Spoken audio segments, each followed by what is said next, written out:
بسم اللہ الرحمن الرحیم۔ السلام علیکم احباب، آج کا ہمارا ٹاپک ہے حضرت یونس علیہ السلام۔ لیکن اس سے پہلے سب دوستوں سے ریکویسٹ ہے کہ پلیز ویڈیو کو اینڈ تک لازمی دیکھنا، اور اگر ویڈیو اچھی لگے تو پلیز ویڈیو کو لائک اور میرے چینل کو لازمی سبسکرائب کر دینا۔ تو چلتے ہیں آج کی ویڈیو کی جانب۔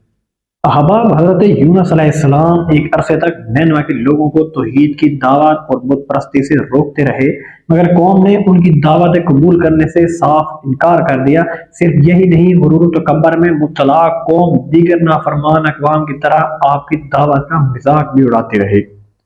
جب ان کی سرکشی اور نافرمانی انتہا کو پہنچ گئی تو اللہ تعالیٰ نے حضرت یونس علیہ السلام کو حکم دیا کہ لوگوں کو آگاہ کر دو کہ 3 دن کے اندر ان پر عذاب آنے والا ہے۔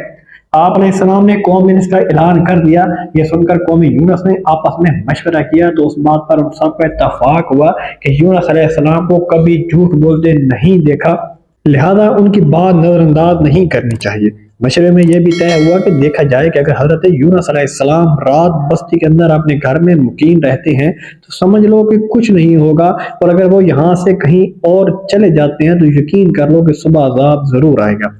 قصہ مختصر، حضرت یونس علیہ السلام رات کو اس بستی سے نکل گئے۔ صبح ہوئی تو عذاب الہی ایک سیاہ دھوئیں اور بادل کی شکل میں بستی والوں کے سروں پر منڈلانے لگا۔ جب وہ ان کے قریب ہونے لگا تو لوگوں کو یقین ہو گیا کہ اب وہ سب ہلاک ہونے والے ہیں۔ یہ دیکھ کر حضرت یونس علیہ السلام کو تلاش کیا گیا کہ ان کے ہاتھ پر ایمان لے آئیں اور توبہ کر لیں۔ پھر آپ کو نہ پایا تو خود ہی اخلاص نیت کے ساتھ توبہ و استغفار میں لگ گئے اور اپنے گھروں میں ایک میدان میں نکل آئے۔ عورتیں، بچے اور جانور سب اس میدان میں جمع کر دیے گئے۔ تمام بستی والے ٹاٹ کے کپڑے پہن کر عاجز و انکساری کے ساتھ توبہ کرنے اور عذاب سے پناہ مانگنے میں اس طرح مشغول ہوئے کہ پورا میدان آہو بکا سے گونجنے لگا۔ اللہ تعالیٰ نے ان کی توبہ قبول فرما لی اور ان سے عذاب ہٹا دیا۔ روایت میں ہے کہ یہ عاشورہ یعنی 10ویں محرم کا دن تھا۔ ادھر حضرت یونس علیہ السلام بستی سے باہر اس انتظار میں تھے کہ اب اس قوم پر عذاب نازل ہوگا۔ ان کی توبہ و استغفار کا حال انہیں معلوم نہ تھا۔ جب عذاب ٹل گیا تو انہیں فکر ہوئی کہ اب تو قوم مجھے جھوٹا قرار دے گی، کیونکہ میں نے اعلان کیا تھا کہ 3 دن کے اندر عذاب آ جائے گا۔ قوم کا قانون تھا کہ جس شخص کا جھوٹ معلوم ہو اور وہ اپنے کلام پر کوئی شہادت پیش نہ کر سکے تو اسے قتل کر دیا جاتا۔ تو یونس علیہ السلام کو فکر ہوئی کہ انہیں بھی جھوٹا قرار دے کر قتل کر دیا جائے گا۔ اس رنج و غم اور پریشانی کے عالم میں اس شہر سے نکل جانے کا ارادہ کر کے چل دیے، یہاں تک کہ آپ بحیرہ روم کے کنارے پہنچ گئے۔ وہاں ایک کشتی دیکھی جس میں لوگ سوار تھے۔ آپ علیہ السلام کو ان لوگوں نے پہچان لیا اور کرائے کے بغیر سوار کر لیا۔ کشتی روانہ ہو کر جب وسط میں پہنچی تو دفعتاً ٹھہر گئی، آگے بڑھتی ہے اور نہ پیچھے۔ کشتی والوں نے منادی کی کہ ہماری اس کشتی میں کوئی ظالم، گناہگار یا بھاگا ہوا غلام سوار ہو جاتا ہے تو یہ کشتی خود بخود رک جاتی ہے۔ ایسے آدمی کو چاہیے کہ خود کو ظاہر کر دے تاکہ اس کی وجہ سے سب پر مصیبت نہ آئے۔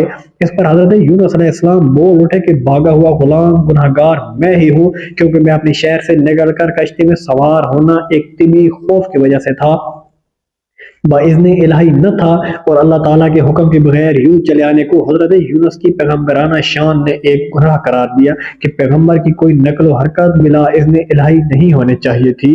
بہرحال آپ نے اعلان فرمایا کہ مجھے دریا میں ڈال دو تو تم سب اس عذاب سے بچ جاؤ گے، مگر کشتی والے اس پر تیار نہ ہوئے، بلکہ انہوں نے قرآن اندازی کی تاکہ جس کا نام نکلے اسے دریا میں ڈالا جائے۔ لیکن قرآن اندازی میں بھی آپ ہی کا نام نکل آیا۔ لوگوں کو اس پر تعجب ہوا تو کئی مرتبہ قرآن اندازی کی گئی، ہر مرتبہ آپ علیہ السلام کا ہی نام آتا رہا۔ قرآن کریم کی سورہ صافات کی آیت نمبر 141 میں اس قرآن اندازی اور حضرت یونس علیہ السلام کا نام نکلنے کا ذکر موجود ہے۔ ایک طرف قرآن اندازی میں نام نکلنے پر آپ کو دریا میں ڈالا جانے کا سامان ہو رہا تھا، دوسری طرف ایک بہت بڑی مچھلی اللہ تعالیٰ کے حکم پر کشتی کے قریب منہ کھولے موجود تھی کہ آپ علیہ السلام کو اپنے پیٹ میں جگہ دے۔ حضرت یونس علیہ السلام جیسے ہی پانی میں گئے، مچھلی نے فوراً انہیں اپنے پیٹ میں لے لیا۔ حضرت عبداللہ بن مسعود نے فرمایا کہ حضرت یونس علیہ السلام اس مچھلی کی پیٹ میں 40 روز رہے، جو انہیں زمین کی تہہ تک لے جاتی اور دور دراز کی مسافتوں میں پھیلاتی رہی۔ بعض افراد نے 7، بعض نے 5 دن اور کئی ایک نے مچھلی کی پیٹ میں رہنے کی مدت چند گھنٹے لکھی ہے۔ حقیقت حال تو اللہ تعالیٰ ہی کو معلوم ہے۔ اس حالت میں حضرت یونس علیہ السلام نے دعا کی تو اللہ تعالیٰ نے دعا قبول فرمائی اور مچھلی نے آپ کو بالکل صحیح سالم حالت میں کنارے پر ڈال دیا۔ مچھلی کی پیٹ کی گرمی سے ان کے بدن پر کوئی بال نہ رہا تھا۔ اللہ تعالیٰ نے ان کے قریب ایک درخت اگا دیا جس کے پتوں کا سایہ آپ علیہ السلام کا راحت کا سبب بن گیا۔ نیز ایک جنگلی بکری اللہ تعالیٰ کے حکم سے صبح شام آپ کے پاس آ کھڑی ہوتی اور آپ علیہ السلام اس کا دودھ پی لیتے۔ احباب، حضرت ابو ہریرہ سے منقول ہے کہ رسول اکرم صلی اللہ علیہ وسلم نے فرمایا کہ جب اللہ تعالیٰ نے حضرت یونس کو مچھلی کے پیٹ میں قید کرنے کا ارادہ فرمایا تو مچھلی کو حکم دیا ان کو لے لو، لیکن ان کی گوشت پر تیرا تصرف نہیں، کیونکہ یہ تیرا غذا نہیں ہے۔ جب مچھلی آپ کو لے کر سمندر کی انتہائی نچلی سطح میں پہنچی تو آپ علیہ السلام نے کچھ آٹیں سنی۔ اس پر اللہ تعالیٰ نے وہی فرمائی کہ یہ سمندری جانوروں کی تسبیح ہے۔ اس موقع پر حضرت یونس نے بھی تسبیح کی۔ جب فرشتوں نے آپ کی تسبیح سنی تو بارگاہ خدا بندی میں عرض کرنے لگے، اے ہمارے پروردگار، ہم ایک نحیف اور کمزور صحیح آواز کسی اجنبی زمین سے سن رہے ہیں۔ اللہ تعالیٰ نے فرمایا کہ یہ میرا بندہ یونس ہے۔ فرشتوں نے عرض کیا تو وہ تو نیک بندے ہیں اور ان کی طرف سے ہر شب و روز آپ کے پاس نیک عمل پہنچتا ہے۔ اللہ تعالیٰ نے فرمایا ہاں، یہ میری بہت اچھی تسبیح کرتے ہیں۔ پھر فرشتوں نے اللہ تعالیٰ کے حضور حضرت یونس کی سفارش کی تو اللہ تعالیٰ نے مچھلی کو حکم دیا اور اس نے آپ علیہ السلام کو سمندر کے کنارے ڈال دیا۔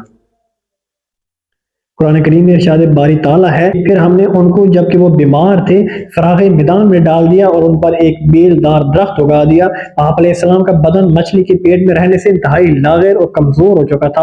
ابن مسعود فرماتے ہیں کہ آپ ایسے ہو گئے تھے جیسے چوزا جس پر ابھی پر بھی نہ آئے ہوں۔ ابن عباس اور زید فرماتے ہیں کہ جب بچہ پیدا ہوتا ہے اس وقت کے بچے کی طرح آپ کی حالت تھی، وہ بالکل دھلی ہوئی روح کی طرح نرم و نازک تھے اور بدن پر کچھ نہ تھا۔ روایت میں ہے کہ جب آپ علیہ السلام مچھلی کی پیٹ میں ٹھہر گئے تو گمان کیا کہ شاید وفات پا گئے ہیں۔